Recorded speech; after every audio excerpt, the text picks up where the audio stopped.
বাংলায় নির্দ্বিধায় বিনিয়োগ করুন, কিছু হলে আমরা আছি, আপনাদের সুরক্ষার দায়িত্ব আমাদের।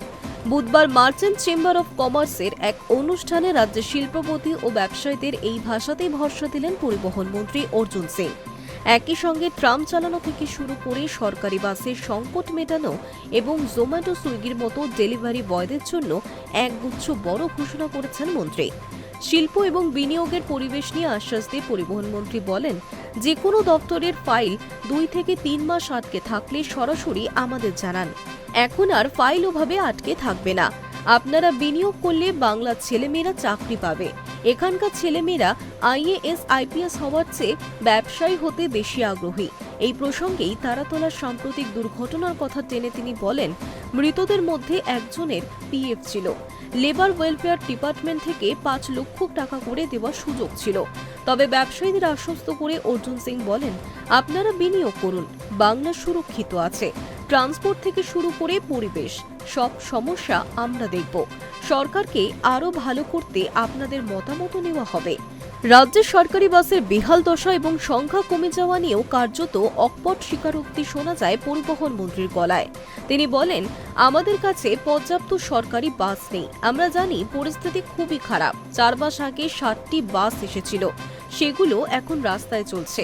তবে খুব দ্রুত আরও 470টি নতুন সরকারি বাস আনার চেষ্টা চালানো হচ্ছে।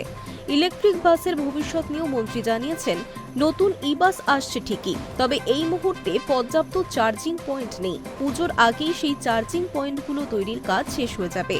পাশাপাশি এসি বাসের চালক এবং কর্মীদের জন্য একটি নির্দিষ্ট ড্রেস কোড চালু করার চিন্তা ভাবনাও করছে সরকার। কলকাতার ঐতিহ্যবাহী ট্রাম পরিষেবা নিয়ে একাধিক বড় চমক দিয়েছেন মন্ত্রী। জানিয়েছেন, ট্রামের পুরনো 70টি রুটই বহাল থাকছে। তবে যানজট এবং দুর্ঘটনা এড়িয়ে যেতে ট্রাম চলাচলের নিয়মে বড় বদল আসছে। অর্জুন সিং বলেন, আগের সরকারের আমলে রাস্তার মাঝখান দিয়ে ট্রাম চলত, যার ফলে যান চলাচল এবং বাসেরও সমস্যা হয়, দুর্ঘটনাও ঘটে। এবার থেকে ট্রাম রাস্তার বাদিক দিয়ে চলবে।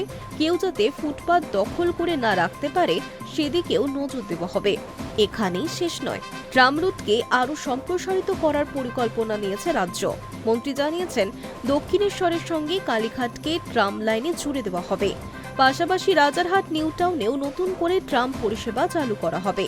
এই বিষয়ে ইতিমধ্যেই রাইটসের সঙ্গে কথা হয়েছে সরকারের। তবে উত্তরবঙ্গে আপাতত ট্রাম পরিষেবা চালু করার কোনো চিন্তা ভাবনা নেই বলে স্পষ্ট করে দিয়েছেন তিনি।